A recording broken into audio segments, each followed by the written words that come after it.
Depuis le 7 octobre, nous vivons des jours bouleversants. La douleur des pertes, les familles détruites, les cris du peuple d'Israël qui montent vers le ciel. Jusqu'à quand, Hachem? Mais en même temps, il se passe quelque chose d'extraordinaire. Des phénomènes inattendus, presque miraculeux. C'est comme si, au milieu de la douleur, les âmes saintes de nos martyrs nous disaient « Élevez-vous au-dessus du chagrin, regardez ce que Dieu est en train de faire à travers tout cela. » Un juif américain m'a dit récemment « Tu sais, je regarde les infos ici, aux États-Unis, et c'est incroyable. On a l'impression que celui qui dirige le monde aujourd'hui, c'est le premier ministre d'Israël.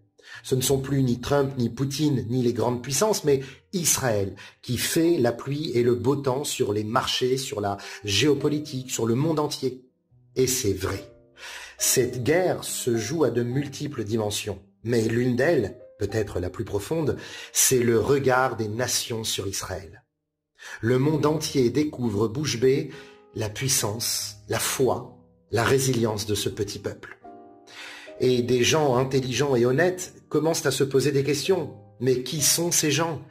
Comment un peuple si petit peut accomplir des choses que même les grandes puissances n'osent pas faire? Et ces questions mènent inévitablement à la reconnaissance d'une providence divine, d'un Dieu qui guide l'histoire. Autrement dit, ces événements nous préparent à notre vocation ultime, être une lumière pour les nations. À travers cette montée fulgurante d'Israël sur la scène mondiale, Dieu révèle son dessein, que le peuple juif soit un phare de foi, de morale et de vérité pour toute l'humanité. Et c'est pourquoi nous allons parler d'un sujet qu'on aborde rarement, la responsabilité du peuple juif envers l'humanité entière. Transmettre la foi en Dieu et les 7 lois de Noé aux nations du monde. Mais avant, il faut comprendre. Pourquoi donc le peuple juif s'est-il détaché de Noach, personnage emblématique de la Bible?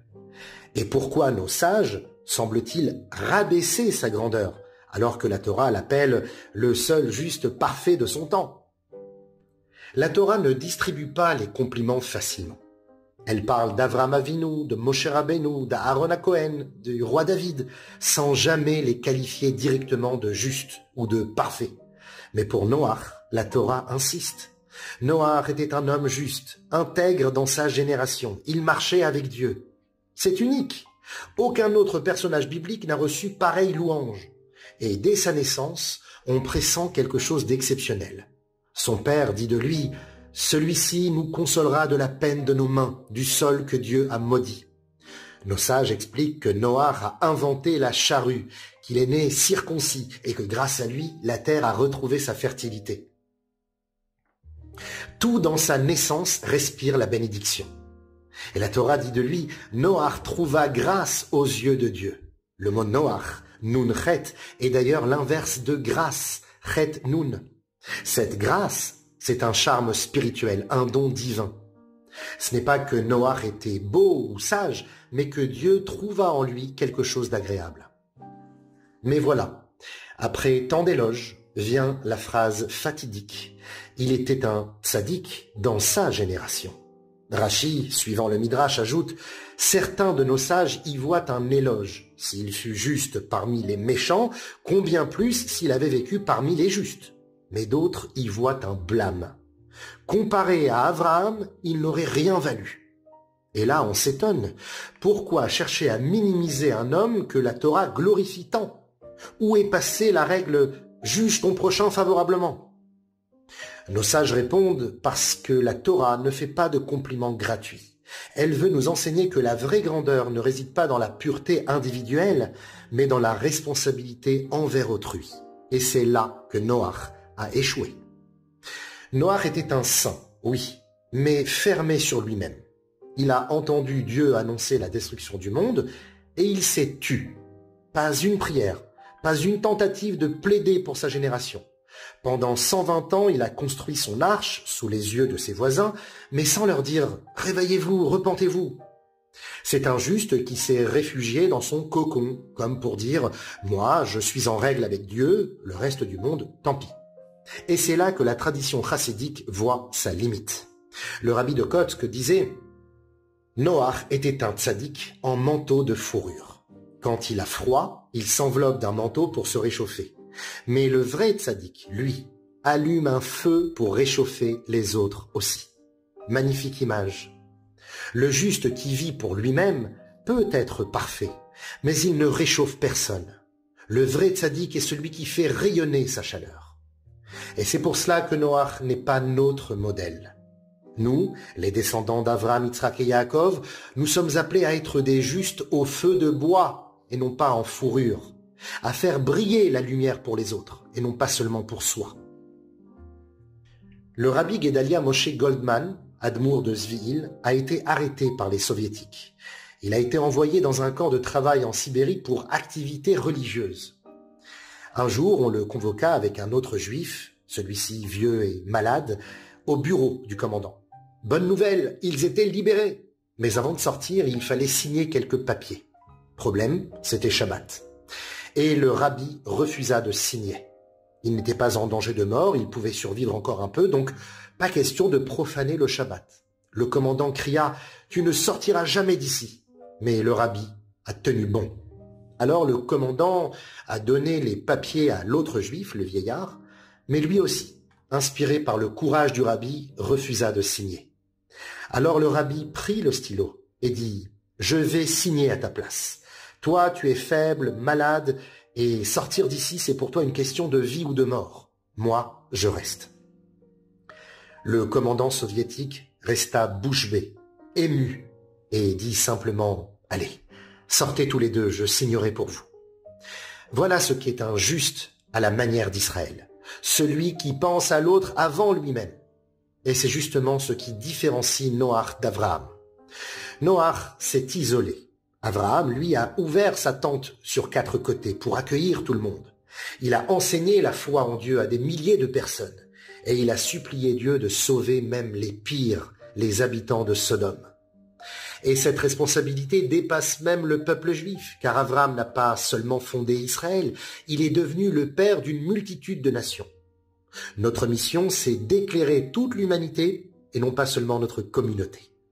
C'est là qu'interviennent les 7 lois de Noé, que Dieu a données à toute l'humanité bien avant le Sinaï.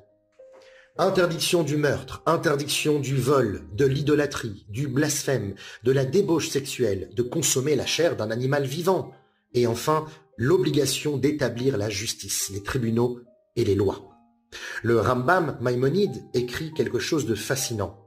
Moïse n'a pas donné la Torah seulement à Israël, mais il a aussi ordonné de la part de Dieu de contraindre toutes les nations à observer les lois données à Noach.